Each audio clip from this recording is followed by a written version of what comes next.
नमस्कार दोस्तों, स्वागत है आप सभी का सौदा घर के आज के इस नए वीडियो में। दोस्तों, सवाल जवाब का ये 13वां सेगमेंट है जिसमें आप लोगों द्वारा पूछे गए सवालों को हम लोग लेने वाले हैं।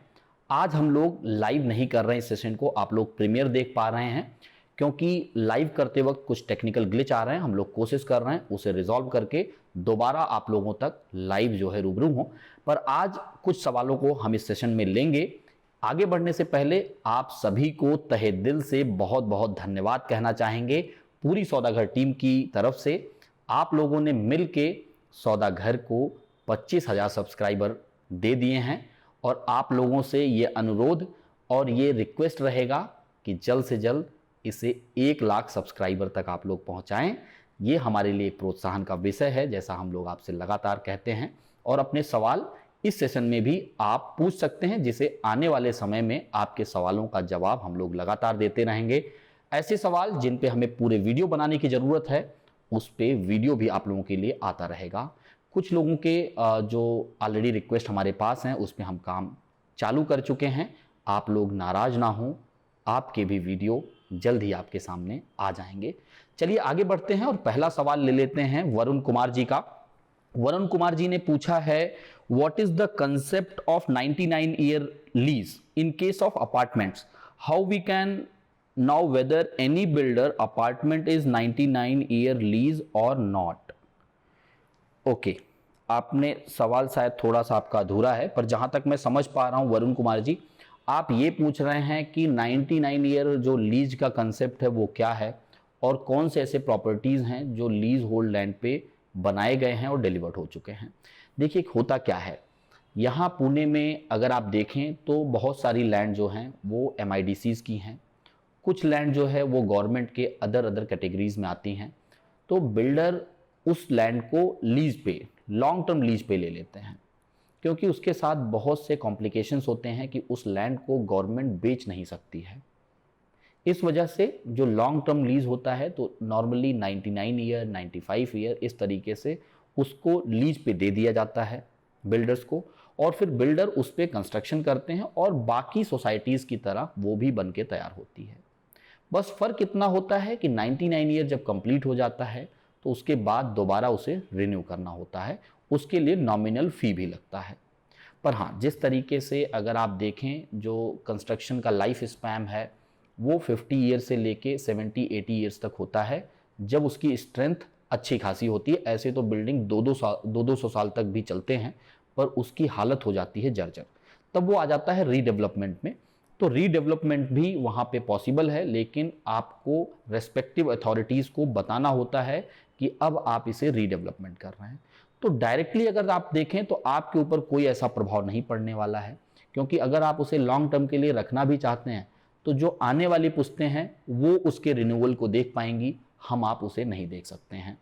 तो कई बार जब MIDC इसे लीज पे देती है, तो अगर आप देखें हिंजौड़ी में जो आपका लैंड पार्सल है वहाँ मैक्सिमम MIDC ने लीज पे जो है लैंड प्रोवाइड किया है।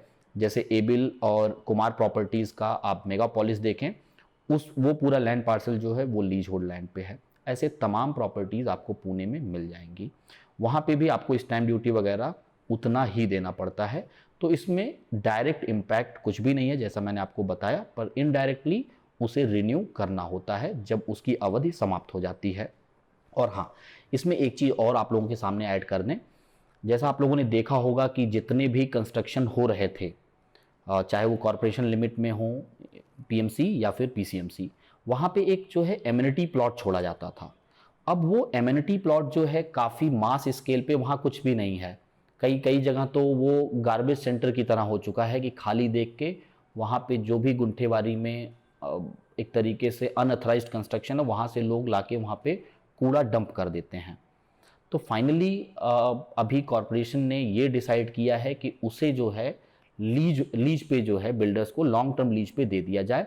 और वहाँ पे जो सिविक बॉडी है, लोगों ने इसको अपोज भी किया कि इस तरीके से बिल्डर को एमिनिटी प्लॉट नहीं अलॉट किया जा सकता।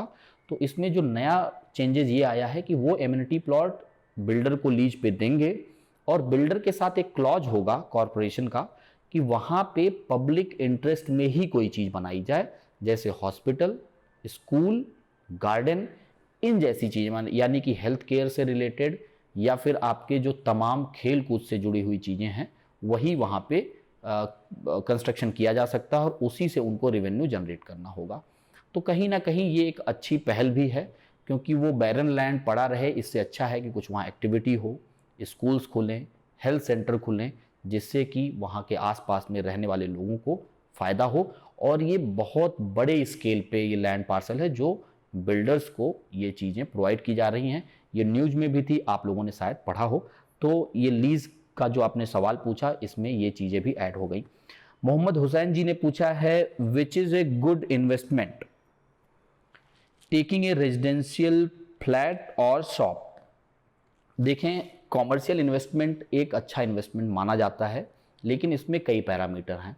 अगर आप इस तरह के इन्वेस्टर हैं जो पहली बार इन्वेस्ट करने जा रहे हैं, यानी कि आपका अपना खुद का मकान है और अब आप इन्वेस्टमेंट के हिसाब से पहली प्रॉपर्टी खरीदने जा रहे हैं, तो हमारा सजेशन रहेगा कि आप रेजिडेंशियल सेगमेंट में ही इन्वेस्ट करें, जब तक कि आपको कॉमर्शियल में कोई ऐसी चीज़ नहीं दिख रही है जो वैल्यू फॉर मनी है। यानी कि अगर अच्छे लोकेशन पे कम प्राइस में मिल रहा है या फिर आपको रिटेल शॉप कहीं मिल रहा है कम प्राइस में, वो आपके लिए एक अच्छा ऑप्शन हो सकता है।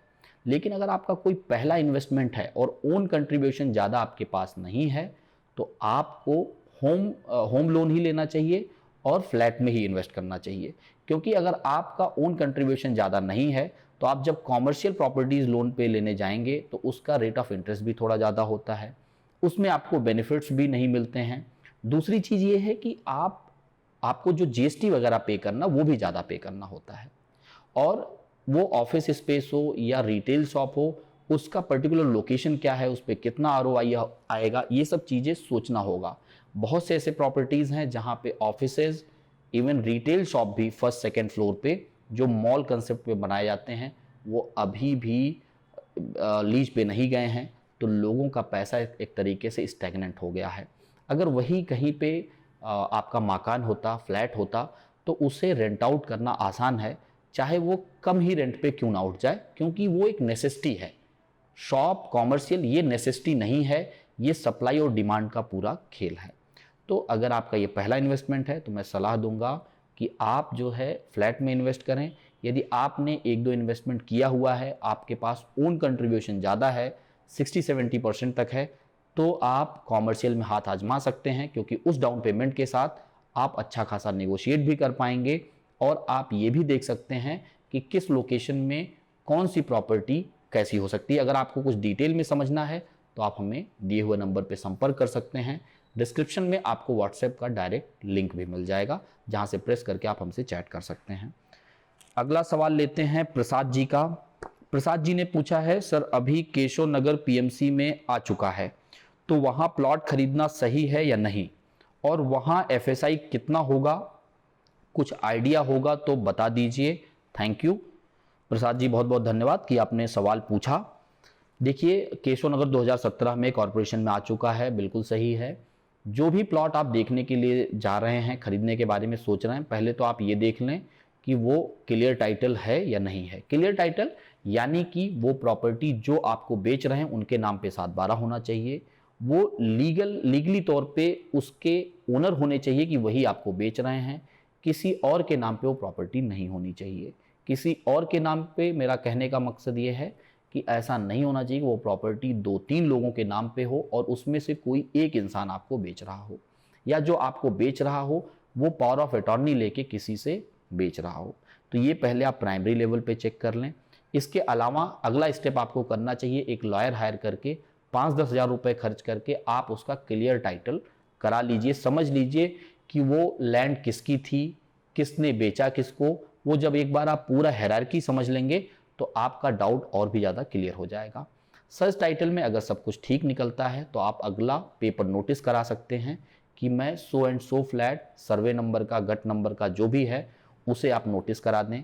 उसकी एक तय सीमा होती है, उस तय सीमा में अगर उस पर कोई भी आपको जवाब नहीं आता है तो आपके लिए एक एक्स्ट्रा लेयर ऑफ सिक्योरिटी आ जाती है कि अब सब कुछ ठीक है।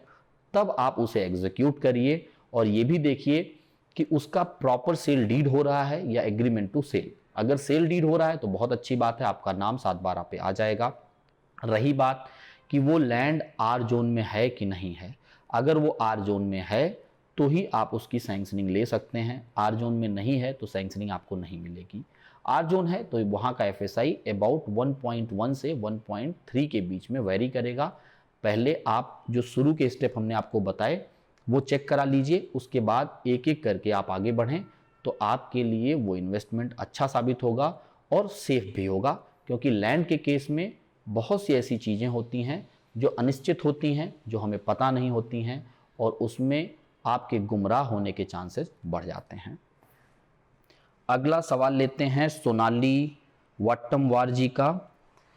इन्होंने पूछा है पैंडेमिक सिचुएशन में फ्लैट के प्राइसेस कुछ कम हुए हैं या नहीं, स्पेशली खराड़ी एरिया में। देखिए सोनाली जी, मैं ये कहूँगा बिल्डर टू बिल्डर डिपेंड करता है। कुछ बिल्डर्स के यहाँ प्रॉपर्टी के रेट बिल्कुल कम हुए हैं और कुछ बिल्डर्स ने इस दौर का फ़ायदा उठा के अपने रेट बढ़ाए भी हैं। अब दुर्भाग्य ये है कि जब आप फ्लैट खरीदने के लिए अब निकल रहे हैं तो ज़रूरी नहीं है कि आपके पास 4 महीने पहले का भी डेटा हो, या फिर ये पैंडेमिक शुरू होने के पहले यानी कि जनवरी फरवरी और मिड मार्च तक का आपके पास भी प्राइस लिस्ट हो, जिससे आप ये चीज़ कंपेयर कर पाएँ कि आखिर वहाँ पे रेट कम हुआ है या ज़्यादा। क्योंकि अगर आपके पास पुराने कॉस्ट शीट नहीं है तो आप ये चीज़ नहीं निकाल सकते हैं कि वहाँ पे रेट कम हुए हैं या ज़्यादा। तो होता क्या है कि जब आप बिल्डर के यहाँ के पुराने प्राइस लिस्ट आपके पास नहीं है तो ये समस्या आती है कि आखिर रेट कम हुआ है या ज़्यादा, इसके बारे में हमें पता नहीं लग पाता है। तो इसमें हमारी आपकी सलाह रहेगी कि आप किसी अच्छे कंसल्टेंट से या फिर आप सौदागर से भी संपर्क कर सकते हैं, जिससे बिल्डर टू बिल्डर आप समझ सकें कि कहाँ पे क्या फ़ायदा हुआ है, कहाँ पे कितना नुकसान हो रहा है। और भी बहुत सारी चीज़ें होती हैं, प्रोज कॉन्स हर एक प्रोजेक्ट की। आपको क्या खरीदना है, आपका गोल क्या है, उस हिसाब से कौन सी प्रॉपर्टी आपके लिए सुटेबल हो सकती है, ये सारी जानकारी आपको सौदागर दे सकता है। लेकिन मोटे तौर पे समझें तो पैंडेमिक की वजह से लगभग 80 to 90% बिल्डर्स के रेट कम हुए हैं, या फिर आप यूँ कहें कि उनके मन में भी दुविधा है कि आखिर इतने मास लेवल पे जो इन्वेंट्रीज हैं, अगर इनको नहीं बेचा गया तो टाइम पे डिलीवरी कैसे देंगे, ये एक कारण है। दूसरा, स्टैम्प ड्यूटी कम हुआ है दिसंबर तक, जैसा हमने कई वीडियो भी बनाया कि 3% का स्टैम्प ड्यूटी आपका लगने वाला है, जिनका भी एग्रीमेंट 31 मार्च के पहले 31 दिसंबर के पहले हो रहा है 2020 में। जिनका भी एग्रीमेंट 1 जनवरी से लेके 31 मार्च 2021 के बीच में होगा, उनका स्टैम्प ड्यूटी 1% ज़्यादा लगेगा। तो ऐसा नहीं है कि दिसंबर में ही आपको ये फ़ायदा मिलेगा, सिर्फ 1% का डेविएशन आएगा जनवरी टू मार्च। तो आप अगर अपना स्टडी पूरा नहीं किए हैं, यदि आपको पूरी जानकारी प्रॉपर्टी के बारे में नहीं है, पूरा प्रोज कॉन्स आप नहीं समझ पाए हैं, तो जल्दबाजी मत करिए, क्योंकि 1% बहुत बड़ा अमाउंट नहीं है। और जनवरी से मार्च के बीच में ये भी होगा कि बिल्डर आपको नेगोशिएशन भी ऑफर करेंगे। तो इतना परेशान मत हों। यदि आपकी स्टडी अधूरी है तो रुकिए। अगर आपने सब कुछ स्टडी कर लिया है, अब आप हर तरीके से संतुष्ट हैं कि जो प्रॉपर्टी आप देख रहे हैं, जो आप प्रॉपर्टी रिसर्च कर चुके हैं, वो सब कुछ ठीक ठाक है, आपके रिक्वायरमेंट के हिसाब से है, प्राइस भी ठीक है, क्वालिटी भी ठीक है, लोकेशन भी ठीक है, फ्लोर भी ठीक है, तो आप बिल्कुल आगे बढ़ सकते हैं। लेकिन अगर ये सारी चीज़ें आपने मैक्रो टू माइक्रो का पूरा रिसर्च नहीं किया है या अधूरा रह गया है, तो जल्दबाजी में कोई डिसीजन मत लीजिए। अगले सवाल की तरफ बढ़ते हैं। नम्रता वर्मा जी ने पूछा है, मोसी में प्रॉपर्टी का फ्यूचर क्या है, क्योंकि वहाँ पर सफारी पार्क बन रहा है। देखिए, मोसी में जो हमें पता है, जितना हमने देखा है, नेचर के हिसाब से वो लोकेशन ठीक है। अगर थोड़ा उसके आउटस्कर्ट पे आप देखें, क्योंकि वहाँ से आसपास में आपको मैन्युफैक्चरिंग हब दिख जाते हैं। लेकिन ये भी समझना होगा कि आपको उसके लिए वेट भी काफ़ी करना होगा। यदि आप अपने लिए रहने के हिसाब से देख रहे हैं, आपका वर्क लोकेशन आसपास है वहाँ पे, तो कोई दिक्कत नहीं है। लेकिन अगर आप प्योरली इन्वेस्टमेंट के लिए देख रहे हैं तो ज़रूर आपको बाकी लोकेशंस को भी एक बार रिसर्च कर लेना चाहिए। क्या पैसा आप उस प्रॉपर्टी के लिए दे रहे हैं, क्या एक्सपेक्टेशन है आपको उस प्रॉपर्टी से, ये बिना मैच कराए आप प्रॉपर्टी मत फाइनल करिए। अपने लिए लेना है तो प्रॉपर्टी के प्रोज कॉन्स को समझ के आप बिल्कुल उस लोकेशन में प्रोसीड कर सकते हैं, लेकिन यदि आपको इन्वेस्टमेंट करना है तो बहुत से ऐसे लोकेशन हैं, बहुत से ऐसे फैक्टर हैं जिसे आपको ध्यान में रखना चाहिए। एसईजी यानी कि स्पेशल इकोनॉमिक जोन उस पर्टिकुलर प्रोजेक्ट से कितने दूर पे है, सेंटर ऑफ द सिटी कितनी दूरी पे है, कौन कौन से लोग आपकी प्रॉपर्टी को रेंट पे ले सकते हैं। जब आप रीसेल करने जाएंगी तो आपके प्रॉपर्टी का यूएसपी क्या होगा, ये सारी चीज़ें आपको अभी से समझना होगा। जब भी आप इन्वेस्टमेंट के लिए कोई प्रॉपर्टी देख रहे हैं तो उसमें एक्स फैक्टर खोजने की कोशिश ज़रूर करिए, जिससे कि आने वाले समय में आपको एग्जिट करना आसान हो सके, आप उस एक्स फैक्टर को लोगों के सामने रख सकें, लोग उसको देख सकें और समझ सकें, महसूस कर सकें। क्योंकि अगर आपने ऐसा नहीं किया है तो प्रॉपर्टी का रेट हो सकता है आसपास के लोकेशन में बढ़ जाए, पर ज़रूरी नहीं है कि उसका फ़ायदा आपके प्रोजेक्ट में, आपके प्रॉपर्टी को भी मिले। कई बार ऐसा होता है, चाहे आप किसी भी प्रीमियम लोकेशन की बात कर लीजिए, चाहे वो बानेर हो, बालेवाड़ी हो, वाकड़ हो, बावधान हो, खराड़ी हो, विमान नगर हो, कोरेगांव पार्क हो, वहाँ पे लोकेशंस के रेट तो काफ़ी ज़्यादा हैं, पर बहुत सी ऐसी प्रॉपर्टीज़ हैं जो वहाँ के एवरेज रेट पे भी नहीं निकल पाती हैं, क्योंकि उस प्रॉपर्टी में या तो कंस्ट्रक्शन क्वालिटी अच्छी नहीं होती है, या फिर उसका इंटरनल जो मैकेनिज्म है वो इतना अच्छा नहीं है, या ओपन स्पेस कम है, या फिर फ्लैट के साइजेस कम हैं। तो ये सारी चीज़ें अगर आप पहले ही फिल्टर आउट नहीं करेंगे तो आपके लिए आने वाले समय में जब आपको उसका आरओआई, उसको जब बेचना होगा, तो आपके लिए समस्या पैदा कर सकता है। इसके मल्टीपल एस्पेक्ट को समझने की कोशिश करिए। आप उस दौर के बारे में सोचिए जब आपको उस प्रॉपर्टी से एग्जिट होना है या उसे रेंट पे देना है, उस समय की क्या सिचुएशन होगी। अगर वैसा सोचेंगे, वैसा सोचेंगी, तो आपको पूरी चीज़ें ज़्यादा क्लियर तरीके से समझ में आएंगी। अगले सवाल की तरफ बढ़ते हैं। नितिन अग्रवाल जी ने पूछा है, any feedback on Mahalunge area, any plan in near future to add in PCMC और पीएमसी। नितिन अग्रवाल जी, देखिए, Mahalunge area no doubt Hinjewadi के आसपास है और उसका एक अच्छा फ्यूचर है, पर ये जो फ्यूचर है इसका टाइम लिमिट क्या होगा ये हमें नहीं पता है, और ये भी हो सकता है कि इसको समय लगे, क्योंकि जिस हिसाब से लैंड पार्सल हिंजौड़ी फेज 1 से लेके मानगांव भैरवाड़ी फेज 3 तक का है, वहाँ पे ही सप्लाई अच्छी खासी मौजूद है।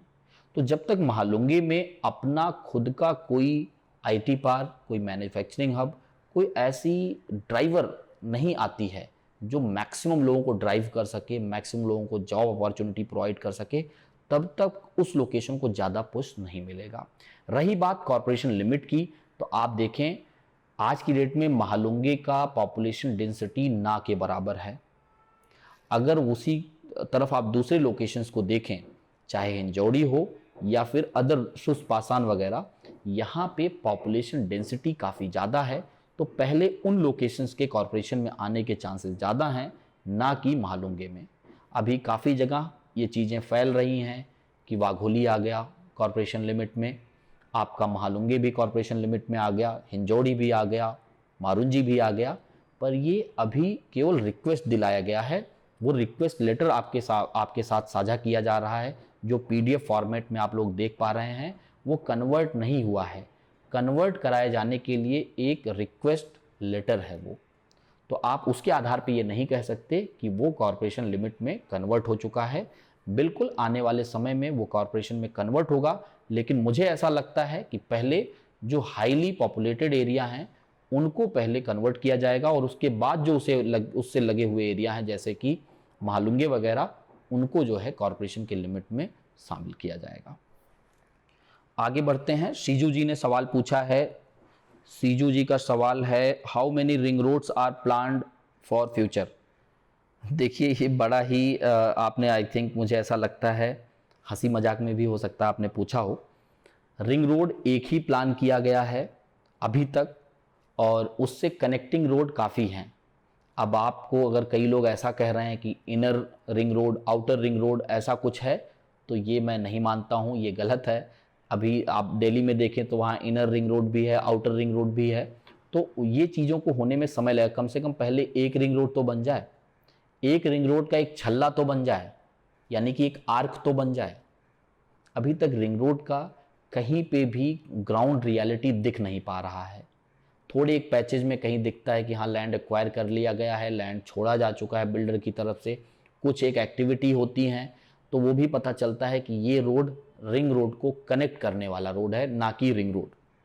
और वैसे रिंग रोड जो डिज़ाइन किया गया है, जो प्लान किया गया है, काफ़ी फ्यूचरिस्टिक है, काफ़ी चीज़ें उसमें बताई गई हैं, उसमें मेट्रो की लाइन और उससे लग के कॉमर्शियल जोन बनाए जाएंगे। बहुत सारी बातें ऐसी की गई हैं और बहुत सारे जंक्शन पे रेड लाइट फ्री आपको जंक्शन बनाए जाएंगे जिसमें आप ईजिली स्मूथली जो है ट्रेवल कर सकें। पर ये सब चीज़ों को ग्राउंड में आने में काफ़ी समय लग रहा है, इससे बहुत से लोगों की आशाएं टूट भी रही हैं, क्योंकि रिंग रोड का जो दायरा है वो लगातार बढ़ा है पिछले 5-10 सालों में। अगर देखें पहले कहीं और से सैंक्शन था, धीरे धीरे वो सिटी के बाहर ले जाया गया, क्योंकि अगर आपका मास लेवल पे कंस्ट्रक्शन होता जा रहा है उसके रूट पे, तो आप इतने मास लेवल पे डिस्ट्रक्शन डिमोलिशन नहीं कर सकते हैं। तो जब तक कुछ ग्राउंड पे उसकी रियलिटी नहीं दिखती है, तब तक ये कह पाना कि एक रिंग रोड है, 2 रिंग रोड है, ये कहना गलत होगा। पहले एक रिंग रोड का काम कम से कम 30-40% हो जाए तो कहीं ना कहीं लोगों के मन में एक आशा जरूर पनपेगी। अरु जी हैं, इन्होंने पूछा है क्लियर टाइटल लैंड कैसे समझें। लॉयर जो ओल्ड रिकॉर्ड सर्वे करता है उसके बाद भी लिटिगेशंस पता नहीं चलती, क्या उस पर भरोसा रख सकते हैं या नहीं। देखें, इसका जवाब हमने शुरू के एक सवाल में दिया है जिसमें केशव नगर के प्लॉट के बारे में चर्चा की गई थी। फिर भी देखें, स्टेप बाय स्टेप आप चीज़ों को समझने की कोशिश करिए। आप प्लॉट किससे खरीद रहे हैं, वो प्लॉट किसका है, और जिन्होंने जो बेच रहे हैं उनको किसने बेचा, तो ये सब चीज़ें आपको सर्च टाइटल में पता चलेगा। पर वो लैंड का टाइटल क्या है, वो सेतीना विकास है, एग्रीकल्चरल नॉन डेवलपमेंट है, आर जोन है, या प्रॉपर सैंक्शनड है, क्या कोई ऐसी बॉडी बेच रही है जो उसको रेरा रजिस्ट्रेशन करा चुकी है, उसका रेरा नंबर है। तो ये पहले कैटेगरी समझने की कोशिश करिए। मुझे जहाँ तक लग रहा है जिस तरह के लैंड की आप बात कर रहे हैं, ये एक तरीके से गुंठेवारी का ज़मीन है, यानी कि सेतीना विकास एग्रीकल्चरल नॉन डेवलपमेंट। तो यहाँ पे स्टेप बाय स्टेप आपको चलना होगा। सबसे पहले जिससे आप खरीद रहे हैं वो पावर ऑफ अटॉर्नी होल्डर ना होके ओनर हो तो ज़्यादा अच्छा है। यदि ओनर ने ही दिया है पावर ऑफ अटॉर्नी तो उसको एक बार आप समझ लें। इससे नेक्स्ट स्टेप पे आप ये भी समझने की कोशिश करिए कि आखिर वो 7/12 उनके नाम पे है क्या जो बेच रहे हैं। अगर 7/12 है तो कहीं कोई इंटरनल डिस्प्यूट तो नहीं है लैंड को लेके कि मेरा हिस्सा रोड साइड वाले तरफ के लैंड का है, ना कि रोड के पीछे वाले लैंड का। इस तरीके के भी लिटिगेशन कई बार आ जाते हैं जिसमें लैंड के टाइटल से कोई रिलेशन नहीं है, लेकिन उसके बंटवारे को लेके वहाँ पे लिटिगेशन है। तो ये सब चीज़ें भी समझना, यानी कि अगर आप एक एक स्टेप बढ़ते हैं, 7/12 चेक करिए, जो बेच रहा है वो लीगल ओनर होना चाहिए। नेक्स्ट स्टेप पे आपको पेपर नोटिस कराना चाहिए सर्च टाइटल के बाद, और पेपर नोटिस भी अगर सब कुछ ठीक रहता है तो आप आगे बढ़िए, देखिए उस लैंड पार्सल का सेल डीड हो रहा है या एग्रीमेंट टू सेल हो रहा है। ये सब चीज़ों को समझने के बाद ही आप अपना अगला स्टेप लें। इस एक एक स्टेप में आपको चीज़ें क्लियर हो जाएंगी। अगले सवाल की तरफ बढ़ते हैं। मेहवार रहपीस जी ने पूछा है, रीसेल में स्टैम्प ड्यूटी, रजिस्ट्रेशन चार्ज और जीएसटी एट्सेट्रा कितनी लगती है। देखें, रीसेल में आपकी प्रॉपर्टी रेडी है। अगर आपकी प्रॉपर्टी रेडी है तो उस पर जीएसटी नहीं लगता है। जीएसटी यानी कि गुड्स एंड सर्विसेज टैक्स। तो जिस फ्लोर का आप सर्विस ले रहे हैं उस फ्लोर का, उस फ्लैट का ही आपको जीएसटी पे करना है। सर्विस यानी कि अगर वो अंडर कंस्ट्रक्शन में है, तो अंडर कंस्ट्रक्शन में भी अगर आप देखिए तो जीएसटी हमेशा प्रो रेटा बेसिस पे रहता है। प्रो रेटा बेसिस पे यानी कि जितना कंस्ट्रक्शन हो चुका है वहां तक के फेज का आपको जीएसटी पे करना है। मान लीजिए बिल्डर के यहाँ आप 10% का पेमेंट कर रहे हैं शुरुआत में एग्रीमेंट से पहले, तो उस 10% का जो पेमेंट है उसी 10% पे ही आपको 5% की जीएसटी पे करनी है। अगर वो कॉरपोरेशन लिमिट में है और 60 स्क्वायर मीटर के ऊपर का साइज का प्रॉपर्टी है और उसका प्राइस 45 लाख से ऊपर है, तो 5% की जीएसटी है तो 5%। अगर 1% के स्लैब में आ रहा है तो 1% का जीएसटी आपको देना होता है। स्टेप बाय स्टेप जैसे जैसे आप अपने पॉकेट से या बैंक से पैसा डिसबर्स करा रहे हैं बिल्डर के खाते में, लेकिन वो अंडर कंस्ट्रक्शन है तो, ना कि रेडी पोजीशन में। रेडी पोजीशन में वो प्रॉपर्टी बन चुकी है तो जीएसटी आपको नहीं लगेगा। सिर्फ आपको स्टैम्प ड्यूटी देना है। जैसे आज के समय पे 3% स्टैम्प ड्यूटी, 30,000 रुपये रजिस्ट्रेशन। अगर एग्रीमेंट कॉस्ट 30 लाख से नीचे है तो 1%, यानी कि 25 लाख का अगर आपका एग्रीमेंट कॉस्ट है तो रजिस्ट्रेशन 30,000 की जगह 25,000 लगेगा। लेकिन अगर 31 लाख रुपए आपका एग्रीमेंट कॉस्ट है तो वहाँ भी 30,000 लगेगा। 1 करोड़ रुपए भी अगर आपका कंस्ट्रक्शन आपका एग्रीमेंट वैल्यू है वहाँ पे भी 30,000 रुपये लगेगा। तो in short stamp duty, registration और आपको एनओसी लेना होता है, नो ऑब्जेक्शन सर्टिफिकेट सोसाइटी के द्वारा। वो सोसाइटी आपको नो ऑब्जेक्शन सर्टिफिकेट देती है कि हाँ ये फ्लैट का कोई भी मेंटेनेंस वगैरह पेंडिंग नहीं है, बेची जा सकती है, तो ही आपको वो प्रॉपर्टी खरीदनी चाहिए। और ये पेंडिंग रहेगा तो भी वो सोसाइटी आपको बता देगी, एनओसी नहीं देगी। पहले उसको जो ओनर आपको बेच रहा है उसको क्लियर करना होगा सारा ड्यूज। और ये एनओसी लेने के लिए भी अगर सब कुछ सही भी है तो कहीं सोसाइटी में लाख रुपए, कहीं 1.5 लाख, कहीं 2 लाख रुपए भी एनओसी का चार्ज देना होता है। और ये एनओसी का चार्ज नॉर्मली 50-50% बियर किया जाता है, यानी कि 50% ओनर देगा सेलर और 50% बायर देगा। तो मुझे लगता है आपके सवाल का समुचित जवाब मिल चुका होगा। आप लोग इस प्रीमियर के दौरान भी काफ़ी सवाल कर रहे होंगे। इस सवाल को भी आने वाले कड़ी में हम लोग लेंगे और तमाम आपके सवालों को नए नए वीडियो के फॉर्मेट में भी लाके प्रस्तुत करेंगे। दोबारा आप सभी को तहे दिल से सौदागर की टीम की तरफ से बहुत बहुत शुक्रिया अदा करना चाहेंगे कि आप लोगों ने मिल के 25,000 सब्सक्राइबर बना दिए हैं सौदागर के, और जल्द ही 1 लाख भी बनाएंगे। अपने सवाल पूछते रहिए, आपके मन में उठ रहे तमाम सवालों को शांत करिए और फिर अपने द्वारा कमाए हुए पैसों को निवेश करिए। आशा करते हैं आप सभी स्वस्थ होंगे। नए साल की और क्रिसमस की अग्रिम बधाइयों के साथ जल्द मिलेंगे नए वीडियो के साथ, नई जानकारी के साथ। तब तक के लिए धन्यवाद, नमस्कार।